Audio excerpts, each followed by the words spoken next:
कश्मीर को शक्तिपीठ कहा जाता है। वास्तव में इसकी सुंदरता ही प्रकृति शक्ति का प्रतीक है। इसका पौराणिक नाम भी माता सती के नाम पर सती देश रहा और उसी के नाम पर यहाँ सतीसर झील हुआ करती थी। यहाँ स्थान स्थान पर माता भगवती के स्थापन हैं, जो आज भी कश्मीरी पंडित समुदाय की आस्था का केंद्र बने हुए हैं। देवी शक्ति के अनेकों रूप यहाँ इष्ट देवियों के रूप में पूजे जाते हैं। इनमें विशेष हैं खीर भवानी तुला मुला में महाराज्ञा भगवती का पवित्र स्थापन,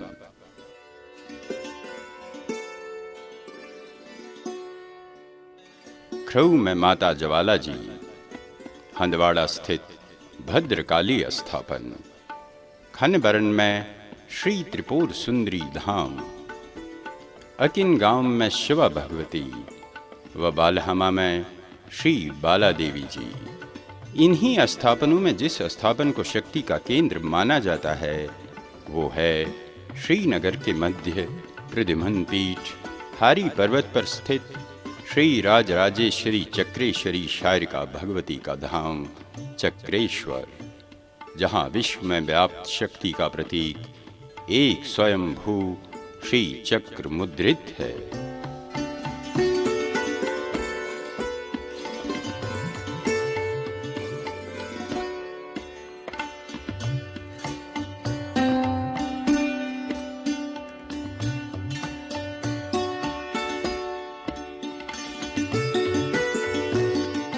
शारिका भगवती को कश्मीर की अधिष्ठात्री देवी माना जाता है।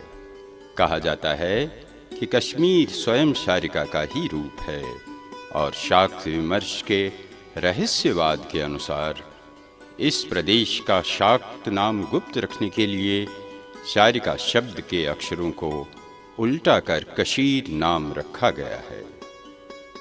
श्री शारिका देवी पर कश्मीरी पंडितों की असीम आस्था रही है। बड़े बड़े संतों महात्माओं ने यहीं से सिद्धियां पाई हैं।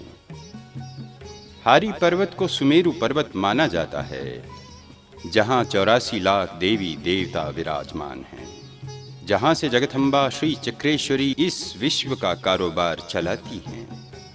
श्रीनगर में रहने वाले कश्मीरी पंडित परंपरागत तौर पर नित्य प्रातःकाल में हारी पर्वत की प्रदक्षिणा व पूजा अर्चना किया करते थे। कहा जाता है कि इसी माता शारिका ने भक्तों के कल्याण के लिए अवतार धारण किया और वो अवतार है अलखेश्वरी माता रूप भवानी का।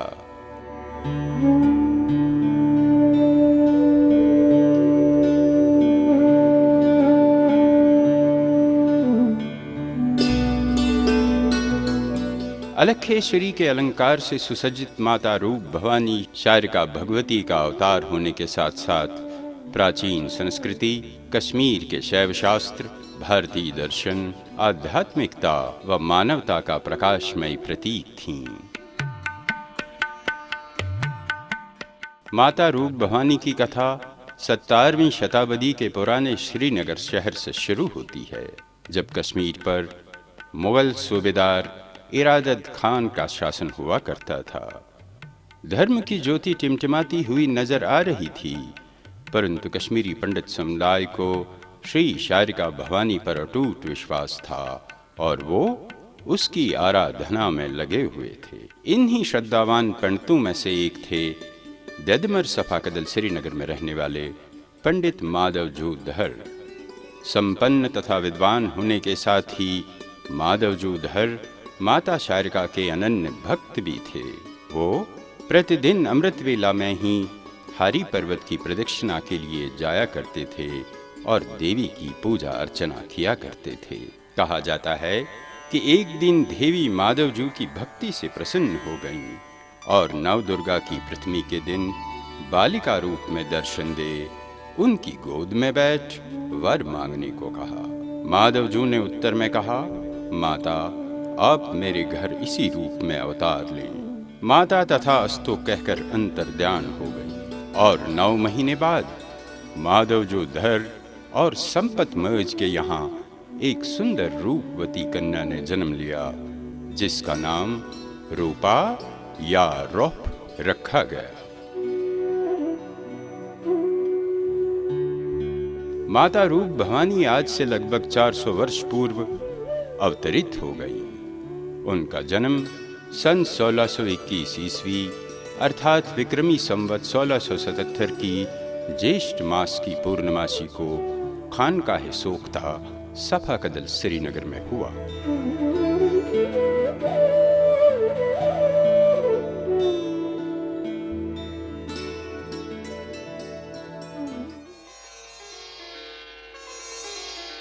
पिता श्री माधवजू धर को भवानी के स्वरूप का कुछ ज्ञान था, परंतु ये तथ्य तब खुला जब गणपतियार हब्बा कदल क्षेत्र के एक सिद्ध योगी विद्याधर जी, जिन्हें सिद्ध विभूति या सद्भूति भी कहते थे, स्वयं शिशु रूपा के अन्नप्राशन के दिन खीर लेकर पहुंचे और मंत्र उच्चारण के साथ भवानी को खीर खिला दी।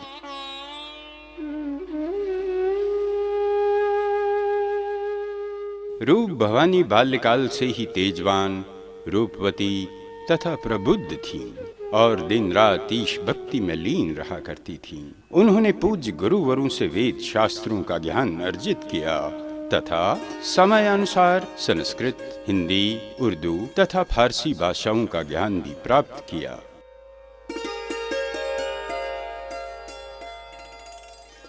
भवानी के चमत्कार उनके बाल्यकाल से ही दिखने आरंभ हो गए। उनका पहला देवी चमत्कार केवल 3 वर्ष की तरुण आयु में सामने आया, जब उन्होंने शिवरात्रि पर पिता श्री माधवजू धर और कुल गुरु को साक्षात शिव परिवार के दर्शन करा दिए।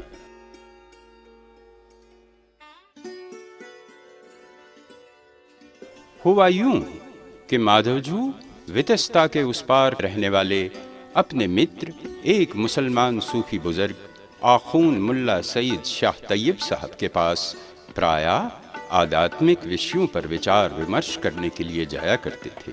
सो शिवरात्रि के दिन भी वो उनसे मिलने चले गए और आध्यात्म की चर्चाओं में मस्त हो गए।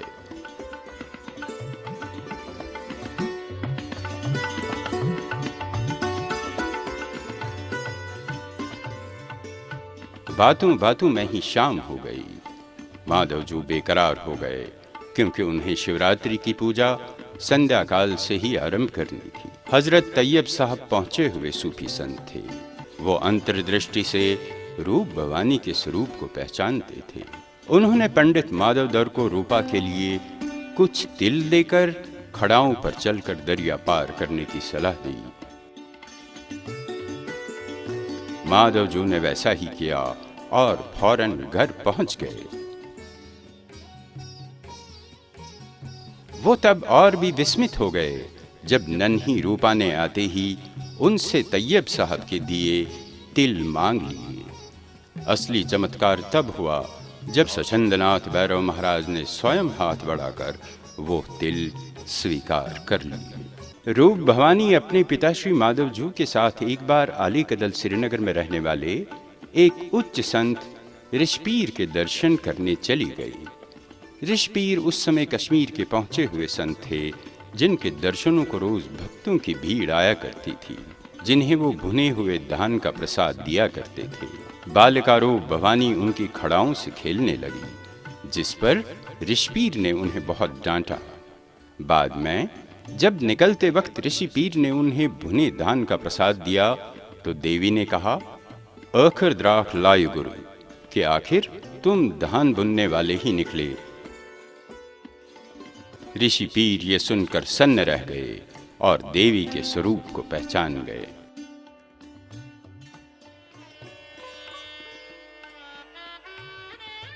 रूप भवानी का विवाह संस्कार उस समय की प्रथा के अनुसार 7 वर्ष की आयु में ही सफरयार हब्बा कदल श्रीनगर के हीरानंद सप्रू से किया गया। कहा जाता है कि अथवास के समय संत विभूति वहां प्रकट हो गए और श्लोकों द्वारा जगदम्बा के गृहस्थी रूप में आने पर अपना विस्मय प्रकट करते हुए उनकी स्तुति करने लगे।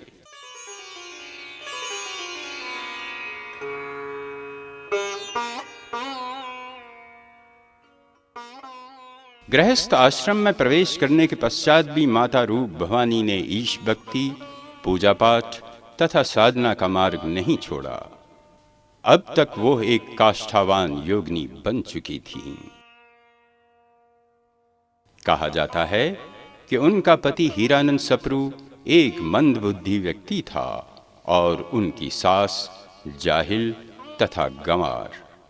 वो सुशील तथा शिक्षित रूपा के कार्यकलाप को समझ नहीं सके और उल्टा बात बात पर उसको नीचा दिखाने की कोशिशें करते रहे। रूपा या रौफदेद सहनशीलता से सब कुछ बर्दाश्त करते हुए उनकी पूरी सेवा करती रहीं। रूप भवानी के चमत्कार ससुराल में भी नहीं छुपे रहे। उनके ससुराल के कुल ब्राह्मण की मृत्यु के पश्चात जब उसके नौसी के पुत्र को घर में हवन रचाने के लिए बुलाया गया तो उसकी अज्ञानता पर बाकी पुरोहित उसका उपहास करने लगे, जिससे उसका दिल टूट गया और वो फूट फूट कर रोने लगा। ये देखकर माता रूप भवानी को उस पर दया आ गई। माता ने उसके माथे पर अपने हाथ से टीका लगाकर उसको वापस यज्ञशाला में भेज दिया, जहां सबको आश्चर्यचकित करते हुए उसने विधि पूर्वक मंत्र उच्चारण के साथ अनुष्ठान पूरा कर दिया। माता रूप भवानी का सबसे बड़ा चमत्कार तब हुआ जब उसके मैके वालों ने एक हवन रचाया और नवेद के रूप में खीर की एक देगची आदर पूर्वक भवानी के ससुराल हब्बा कदल भेज दी। भवानी की सास ने बहाना बनाते हुए नाक बांस कोड़कर कहा कि ये खीर तो कम है, अब मैं किस किस को दूं? इससे अच्छा था कि नहीं भेजती। रूप भवानी ने उसको शांत रहने के लिए कहा और बताया कि वो ढक्कन रखकर बांटती रही। सास ने जिद में आकर सारे मोहल्ले को भर भर कर बांटना शुरू कर दिया। बांटते बांटते उसके बाजू थक गए, पर देगची से खीर कम नहीं हुई जब तक कि माता ने खुद उसमें से प्रसाद नहीं लिया। अब सास ने जल बुनकर देगची वापस भेजने पर बवाल खड़ा कर दिया।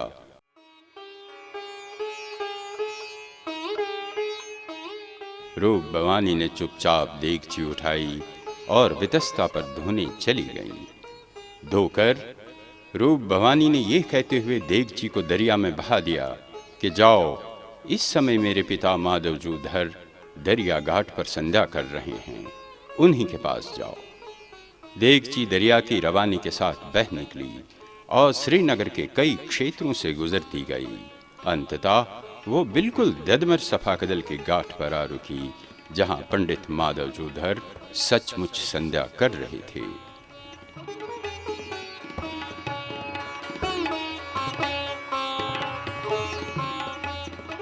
वो अचंभे से अपनी देगची को पहचान गए और घर ले आए।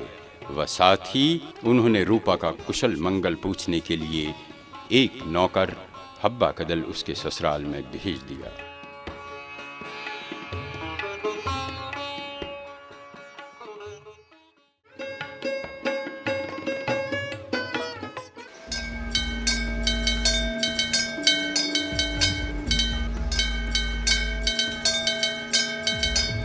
एक दिन जब रूप भवानी रात्रि अमृत वेला में शेर पर सवार होकर हारी पर्वत जा रही थी तो उनका पीछा कर रहे उनके पति ने उन्हें देख लिया। देवी ने उसको भी पार उतारने हेतु अपने साथ आने को कहा, लेकिन हीरानंद सप्रू देवी का यह रूप देखकर डर गया। बहाने ढूंढ रही सास ने माता पर डाइन होने का इल्जाम लगाया। ये सब रूप भवानी से बर्दाश्त न हुआ और वह संसारिक व्यवहार को लात मारकर चुपचाप बिना किसी को बताए श्रीनगर की ढल झील के किनारे स्थित जबरवन पर्वत के घने जंगलों में तपस्या करने चली गई।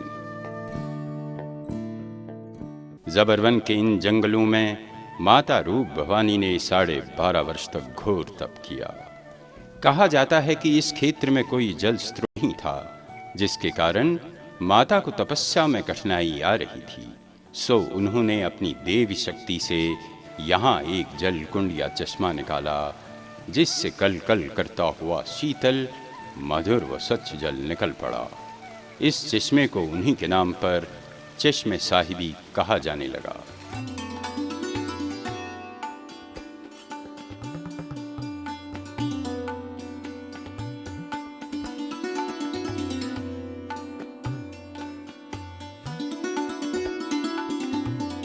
माता ने अब इसी चश्मे के किनारे पर अपनी एक परन कुटिया बना दी और यहीं तपस्या में लीन हो गईं। उधर उनके चर्चे सारे श्रीनगर में फैल गए और लोग इस योगिनी के दर्शनों के लिए यहाँ हाजिरी देने लगे। माता ने यहाँ भी कई चिनार के पौधे लगाए तथा फलों के वृक्ष भी लगाए और इस स्थान को एक आश्रम का रूप दे दिया। ये स्थान माता के भक्तों के लिए पहले से ही पवित्र रहा है। माता रूप भवानी का ये तपोस्थल अब एक शक्ति स्थल बन चुका है। स्थानीय भक्तों व कश्मीरी पंडितों के अतिरिक्त हर साल यहाँ हजारों की संख्या में पर्यटक भी माता रूप भवानी के दर्शनों तथा आशीर्वाद के हेतु आते रहते हैं।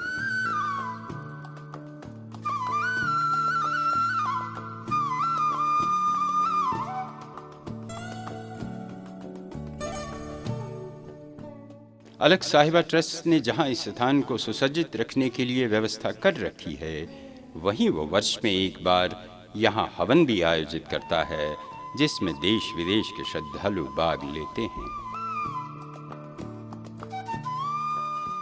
उधर माधवजू बेटी के अदृश्य होने से व्याकुल थे, इधर अलखेश्वरी रूप भवानी के चर्चे फैल रहे थे।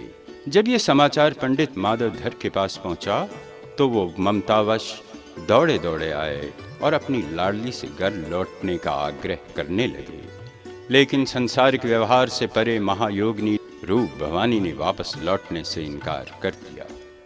इस पर पंडित माधवधर ने उन्हें समझाया कि गुरु बिना गत नहीं, तो माता ने उन्हें ही गुरु स्वीकार कर लिया। बस फिर क्या था, माधवजू की गुरु आज्ञा के अनुसार वो उनके साथ सफाकदल अपने मायके आ गईं, जहां उन्होंने पिताश्री से गुरु रूप में वेद, शास्त्र, अध्यात्म तथा शायरी ज्ञान प्राप्त किया। लेकिन भवानी की इच्छा स्वतंत्र रहने की थी। वो अलग अपने एक कमरे में बंद रहकर तपस्या किया करती रहती। एक दिन रूपा के कमरे से आग निकली हुई दिखाई दी। सब ने ये देखा और आग आग चिल्लाना शुरू कर दिया, मगर जब दरवाजा खोला तो वहां रूप भवानी को साधना में लीन पाया। इस गुप्त वेद के खुल जाने के साथ ही रूप भवानी वहां से भी चुपचाप निकलकर तुला मुला होते हुए वत्सन के घने जंगलों में एक गुफा में तपस्या करने चली गईं।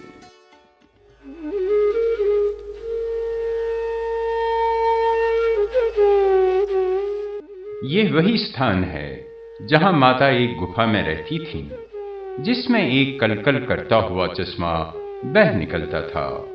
पर अब ये गुफा बंद हो चुकी है, लेकिन उसके निशान अब भी बाकी हैं। वत्सन के तपोवन में रौपदद ने कई चिनार प्रतिष्ठित किए, जिससे इस तपोस्थल की महिमा और भी बढ़ गई। गांव बस्ती से दूर वत्सन की इन पर्वत कंदराओं में माता तपस्या में लीन रहती थी।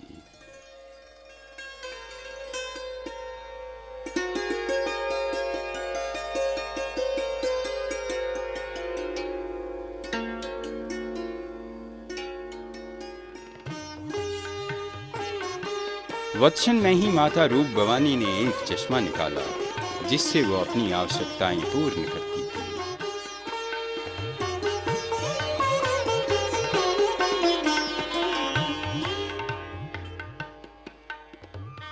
कहा जाता है कि माता ने यहाँ इस शांत तथा शीतल वातावरण में 12.5 वर्ष तक तपस्या की। वो निराहार रहती और यहाँ की प्राकृतिक गुफा में जल पर ही निर्वाह करती।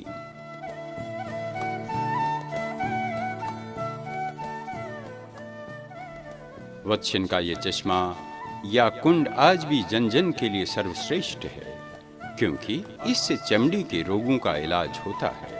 और इसी चश्मे से सारे मनगाम इलाके को पीने का पानी सप्लाई किया जाता है। इस चश्मे का पानी आज भी एक वरदान के रूप में मानवता को माता रौपदद या रूप भवानी का आशीर्वाद दे रहा है।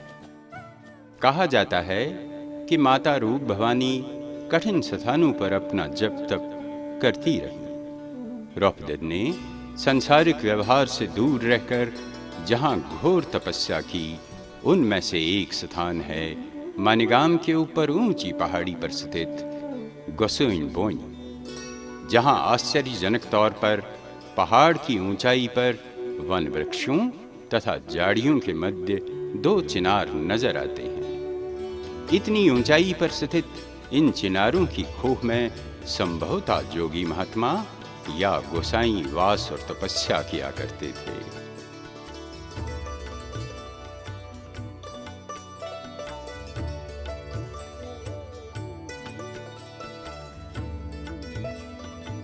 और इसी दुर्गम परंतु मनोरम स्थान पर माता रब भवानी ने भी एकाग्र तथा एकांतवश तपस्या की थी। मन की दृष्टि से महसूस करें तो आज भी उनकी तपो साधना के साक्षी ये चिनार माता की महत्वता और पवित्र शक्ति के प्रतीक के रूप में हमारे सामने विराजमान हैं। माता रूप भवानी के साथ साथ इन वरिष्ठ पवित्र चिनारों को भी हमारा नमन हो।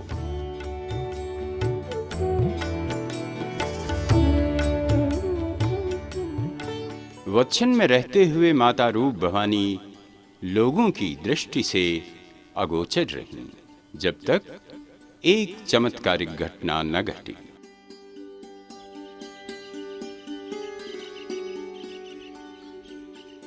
मानिगाम के मुखिया लालचंद अपनी गाय एक चरावाहे के साथ वत्सन क्षेत्र में चराने के लिए भेजते थे। उन्होंने देखा कि कोई उनकी गाय को दिन में ही दूध देता था।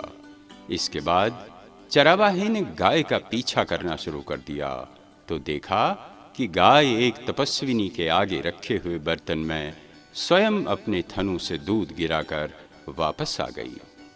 लालचंद फौरन माता के पास आया और भक्ति भाव से उनकी सेवा करने लगा।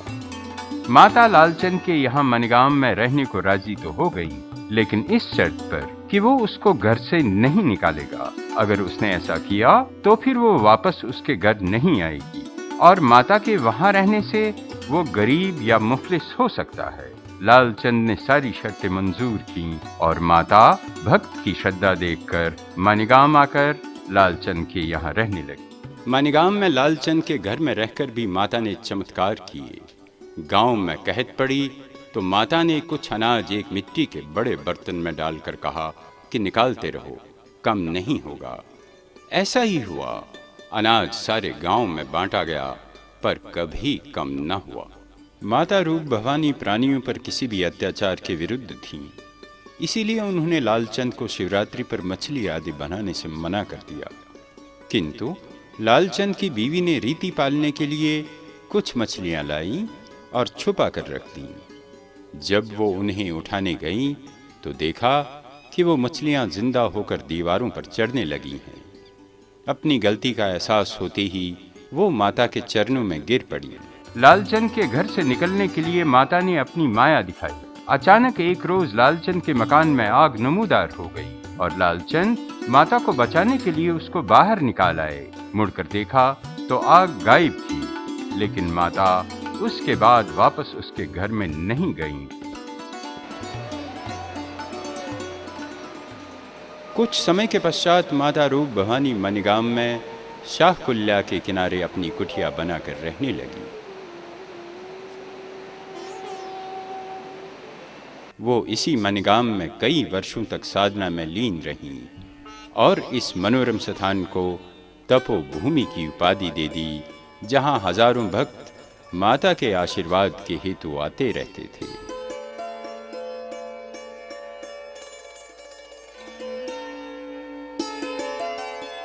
यहाँ खड़ा ये चिनार का वृक्ष माता के चमत्कारों की अमर कथा दर्शाता है।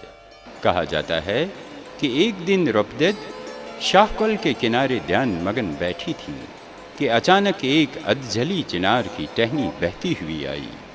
माता ने वो टहनी उठाकर अपने हाथों से किनारे पर रोक दी और वही तरुण अधजली डाली आज इस विशाल चिनार वृक्ष के रूप में विराजमान है। मनिगाम में रहकर माता और भी प्रसिद्ध हो गईं और अब न केवल मनिगाम बल्कि लार, नुनर, गांदरबल, वास्कुरा, सुंबल, श्रीनगर गर्ज की वो कश्मीरी पंडितों की संत परंपरा का प्रतीक बन गई। मानीगाम में रहकर माता ने जो अनगिनत चमत्कार किए, उनमें लालचंद के मकान में आग लगने का वाकया भी शामिल है। आग लगते ही लालचंद दौड़े दौड़े माता की शरण में आया और अपने घर, विशेषकर गौ बछड़ों की रक्षा की प्रार्थना करने लगा जो आग से घिरे हुए थे। भवानी ने उसका ढाढ़स बंधाया और उसको वापस जाकर गाय बछड़ों को नाम से पुकारने को कहा। नाम पुकारते ही सब गायें और बछड़े जंगल से निकलकर आ गए, जिसको देखकर सब हैरान रह गए। मानीगाम में 12.5 वर्ष तक वास करने के पश्चात भवानी लार रहने चली गई।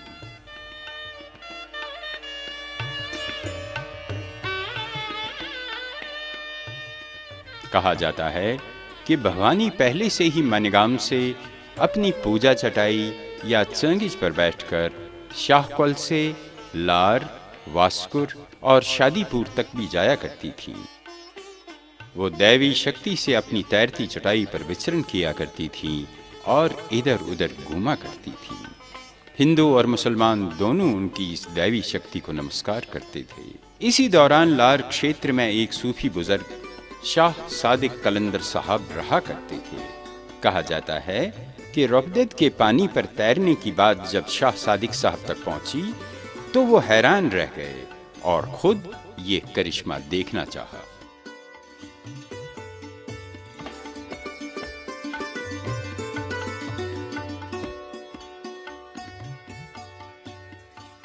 शाह सादिक साहब वतलार के सथान पर अपने शिष्यों के साथ शाहकौल के किनारे बैठे थे कि रोपदेद अपनी घास की गोल चटाई चंगिज पर बैठकर आ पहुंची। शाह सादिक साहब ने हैरत में पढ़कर पूछा, नाम क्या है? रूप भवानी ने कहा, रोप यानी चांदी।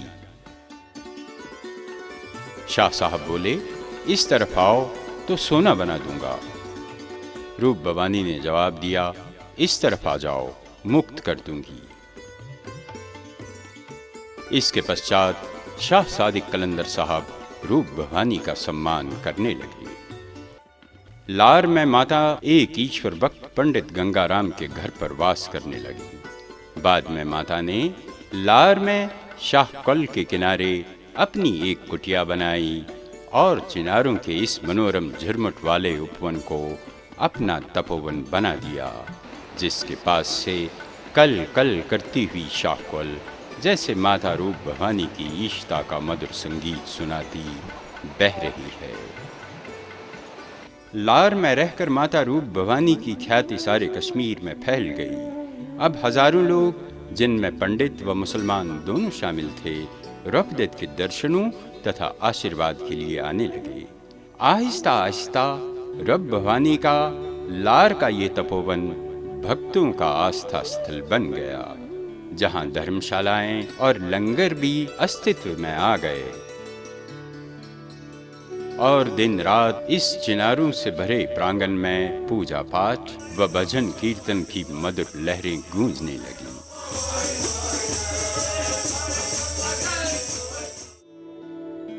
अब माता पूर्ण तपस्विनी के रूप में आ गई थी। वो बस कपास के सीधे सादे वस्त्र धारण करती थी।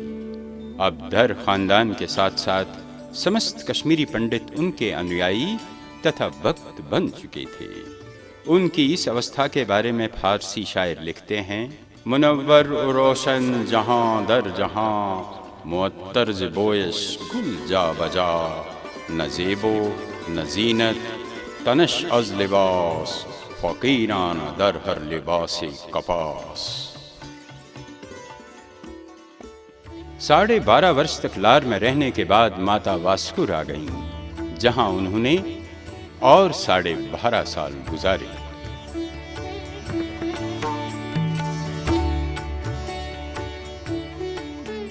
वास्कुर के इस मनोरम स्थान पर माता रूप भवानी विराजमान हो गईं। वितस्ता नदी के किनारे स्थित वास्कुर श्री अलखेश्वरी माता रूप भवानी के स्थान के रूप में सारे कश्मीर की आस्था का केंद्र बन गया।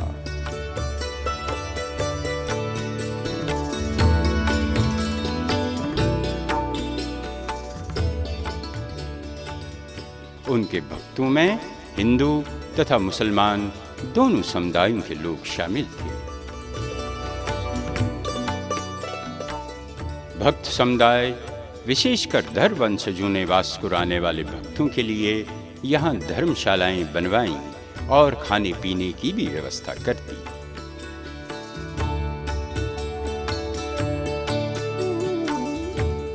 माता श्री रूप भवानी के चमत्कार यहाँ भी सूर्य कोटि प्रकाशित रहे। वो यहाँ आए हर दीन दुखी पर कृपा दृष्टि करके कष्ट निवारण करती रहीं। कहा जाता है कि वास्कुर का मलिक खानदान माता का बड़ा सम्मान करता था तथा उनका अनुयायी था।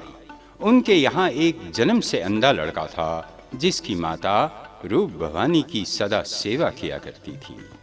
माता को उस पर दया आ गई और अंधे लड़के को कुआं खोदने को कहा।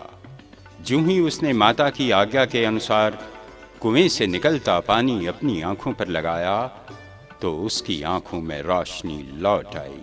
आज भी पूजा अनुष्ठान के लिए पानी इसी मुसलमान परिवार द्वारा कुएं से खींचने की परंपरा है,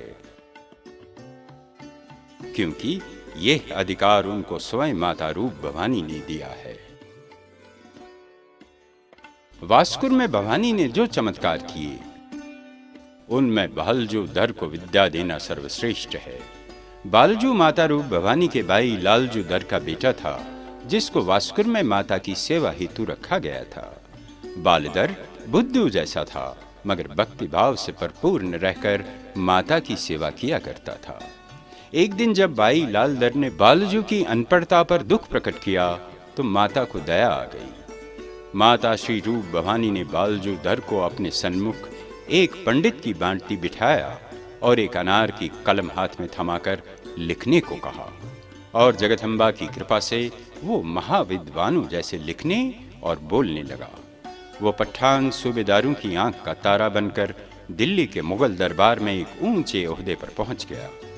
यहीं वास्कुर में ही उदारवादी सूबेदार कश्मीर अली मर्दान खान माता रूप भवानी के दर्शन हेतु आया करते थे। निर्वासन से पहले माता का कन्यागर्भ पक्ष का गुरु यज्ञ यहीं वास्कुर में ही मनाया जाता था।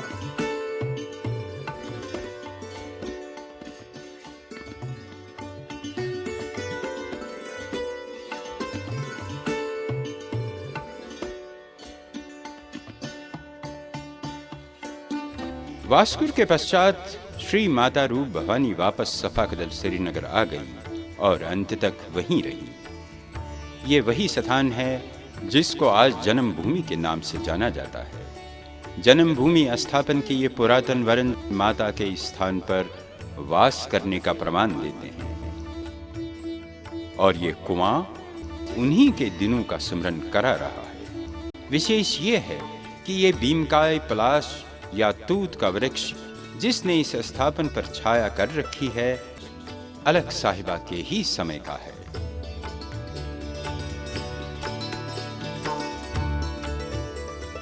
इस विशाल काय पलाश यानी तूत वृक्ष की जड़ें इस कुएं तक उतरी हुई हैं और इसके पुरातन तथा पवित्रता को दर्शाती हैं।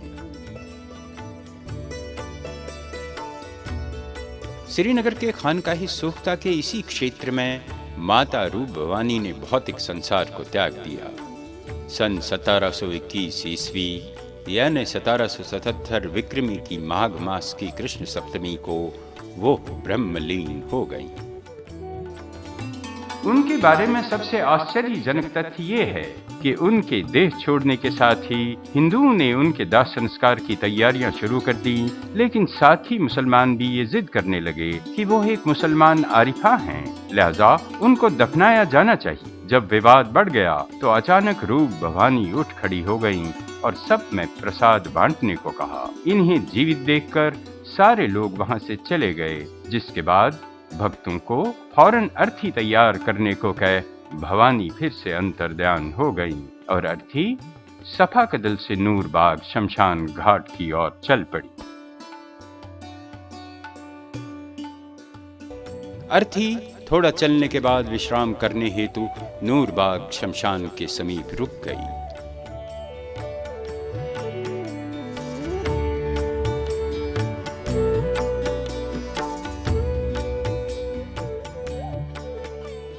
इतने में वास्कुरा का नंबरदार वहां से गुजरा और जाने पहचाने चेहरों को देख पूछने लगा कि ये किसकी अर्थी है। तो लोगों ने बताया कि रॉकवेद नहीं रही। इस पर वो बोला कि तुम पागल हो, रूप भवानी को तो मैंने अभी अभी वास्कुर में देखा है और उसी ने मुझे यहाँ कुछ सामान लेने के लिए भेजा। जब शक बढ़ गया तो अर्थी का कपड़ा उठाकर देखा गया, वहाँ कुछ नहीं था, न शव न कोई देह, बस बालों का एक गुच्छा पड़ा था।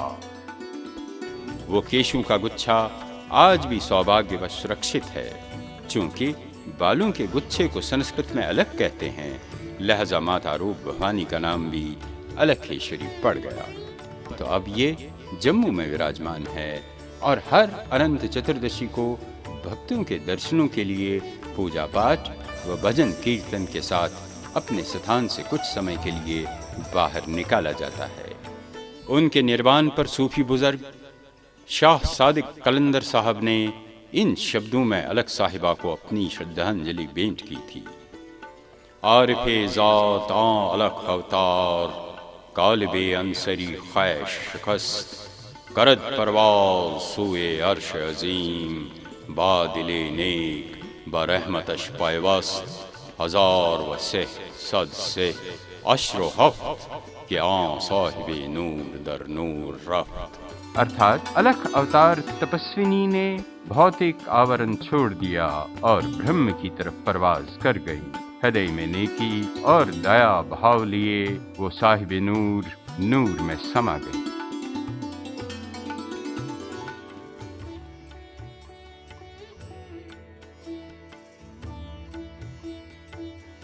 माता रूप भवानी एक उच्च कोटि की साहित्यकार तथा वाक कावित्री थी। उनके वाक्य कश्मीर शैव दर्शन की व्याख्या करते हैं और हिंदी, कश्मीरी तथा संस्कृत भाषा का समावेशन है। वह परम शिव की सर्वव्यापकता का आभास कराती हैं और उसी सर्वज्ञ का गुणगान करती नजर आती हैं। यवान पानत जवान पान, रिवान पानत निवान टुक, नाना प्रकर गिंदान पान, रिंदान पान हैवान पत। यानी वो ईश्वर खुद ही रूप धारण कर जन्म लेता है, स्वयं ही हंसता रोता जिंदगी गुजारता है और खुद ही भोग कर चला जाता है। नाना प्रकार का खेल खेल कर भी वो रिंद स्वयं छुपा रहता है। श्री माता रूप भवानी के जीवन चरित्र और उपदेशों पर कई पुस्तकें लिखी जा चुकी हैं, जिनमें प्रमुख है फारसी भाषा में लिखी पुस्तक सवाने हयात रूप भवानी अल मारूफ श्री अलख साहिबा, जिसके लेखक थे श्री शमसार चंद धर। परंतु दुर्भाग्यवश ये पुस्तक हम तक नहीं पहुंच पाई है।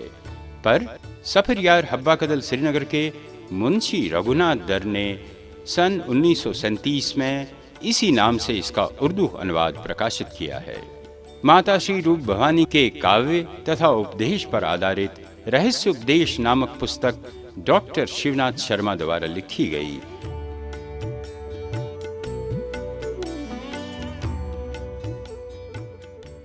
सर्वानंद कौल प्रेमी जी ने मुख्तसर सवाने उमरी नामक पुस्तक में माता के जीवन पर प्रकाश डाला।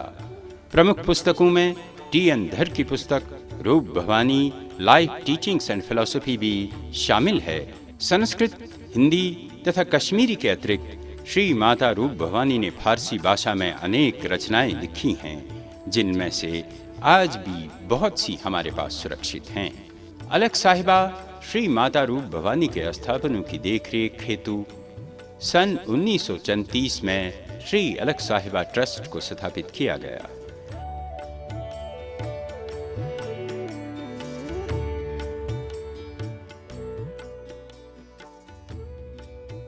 आज भी माता अलखेश्वरी के दोनों निर्वासन दिवस तथा जन्म समारोह इसी ट्रस्ट की ओर से आयोजित किए जाते रहे हैं।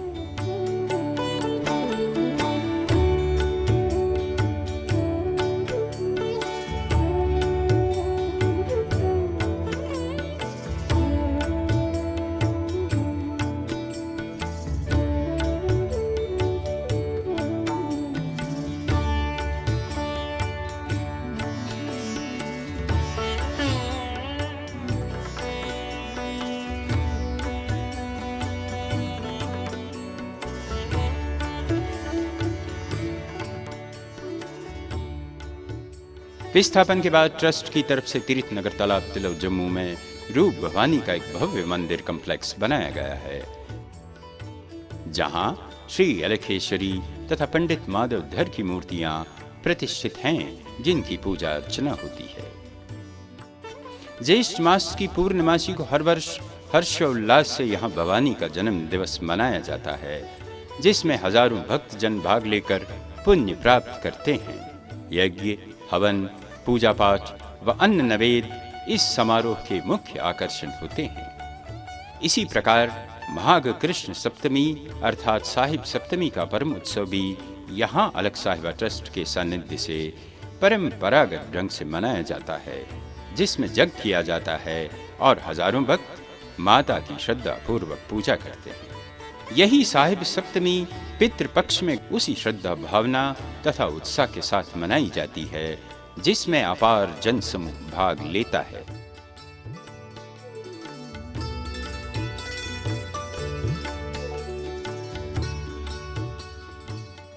श्री अलख साहिबा ट्रस्ट की तरफ से माता रूप भवानी के कश्मीर स्थित स्थापनों के पुनरुद्धार का काम हाथ में लिया गया है, जिनमें वास्कुर सुंबल का जीर्णोद्धार भी शामिल है। श्री अलख साहिबा ट्रस्ट जहां अलख साहिबा के स्थापनों की देखभाल और पुनर्स्थापना में लगा हुआ है, वहीं ये माता श्री रूप भवानी द्वारा प्रयोग की गई वस्तुओं को सुरक्षित रखने के लिए भी पूरी कोशिशें कर रहा है। तीर्थ नगर जम्मू के श्री अलख साहिबा मंदिर में यज्ञशाला, साधना केंद्र, एक पुस्तकालय जिसमें धार्मिक तथा आध्यात्मिक पुस्तकें रखी गई हैं, यहाँ लोकहित के लिए खुली है। यहाँ लोकहित के लिए एक फिजियोथेरेपी सेंटर भी खोला गया है, जहाँ चिकित्सक भी उपलब्ध हैं। माता श्री अलखेश्वरी रूप भवानी आज भी कश्मीरी पंडितों की आस्था का केंद्र बनी हुई है और उसके स्थापनों पर इस समुदाय को अटूट विश्वास है और रहेगा। दर खानदान की कुल देवी होने के साथ साथ वो श्री शारिका भवानी का अवतार होने के कारण सभी की आराध्य देवी है।